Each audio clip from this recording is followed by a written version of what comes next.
সব জল্পনা কল্পনা শেষে নির্ধারিত হয়ে গেছে টি-20 বিশ্বকাপে টাইগারদের স্কোয়াড। দেশের ক্রিকেটে প্লেয়ার খরা থাকলেও দল গঠন করতে বেশ বেগ পোহাতে হয়েছে নির্বাচক প্যানেলকে। তবে এবার অবশ্য সব চাপ পড়বে অধিনায়ক আর কোচের উপর। স্কোয়াড থেকে বাছাই করতে হবে সেরা একাদশ, নিতে হবে কঠিন কিছু সিদ্ধান্ত, বাদ পড়বে এতদিন অটো চয়েস হয়ে থাকা কিছু ক্রিকেটার। তবে বিশ্বকাপের মঞ্চে টাইগার একাদশ থেকে বাদ যাওয়া ক্রিকেটার হচ্ছেন কারা, সেটাই জানবো প্রতিবেদনে। মোহাম্মদ সাইফুদ্দিনকে ছাড়াই বিশ্বকাপ দল ঘোষণা করেছে নির্বাচক প্যানেল। ডেথ ওভারে সাইফ নির্বাচকদের আস্থার প্রতিদান দিতে না পারায় নিতে হয়েছে এমন কঠিন সিদ্ধান্ত।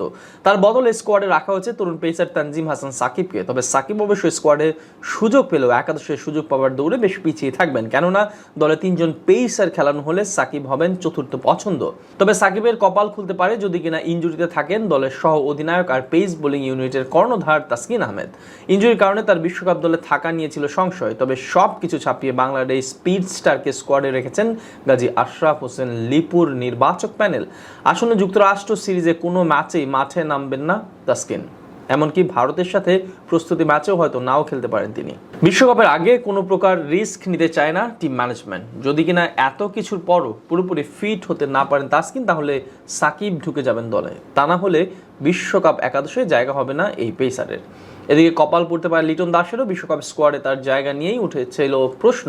তবে হুট করে এমন মহারণের আগে নতুন ওপেনার নিয়ে যাওয়াটা কতটা যৌক্তিক সেটাও ভাববার বিষয় ছিল।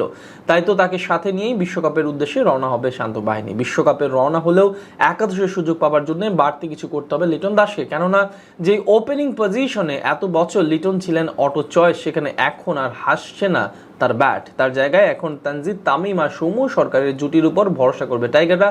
তবে যুক্তরাষ্ট্র সিরিজে ভালো কিছু করতে পারলে নিজের হারানো সিংহাসন আবারও ফিরে পেতে পারেন এই ড্যাশিং ওপেনার।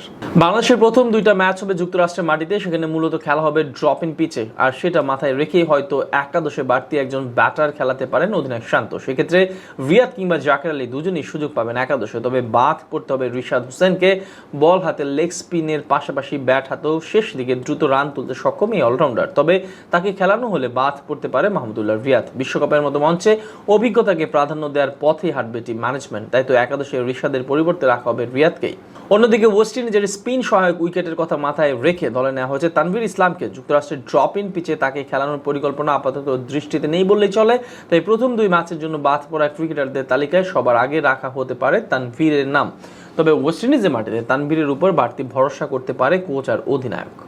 মোহাম্মদ সাইফুদ্দিনকে ছাড়াই বিশ্বকাপ দল ঘোষণা করেছে নির্বাচক প্যানেল। ডেথ ওভারে সাইফ নির্বাচকদের আস্থার প্রতিদান দিতে না পারায় নিতে হয়েছে এমন কঠিন সিদ্ধান্ত।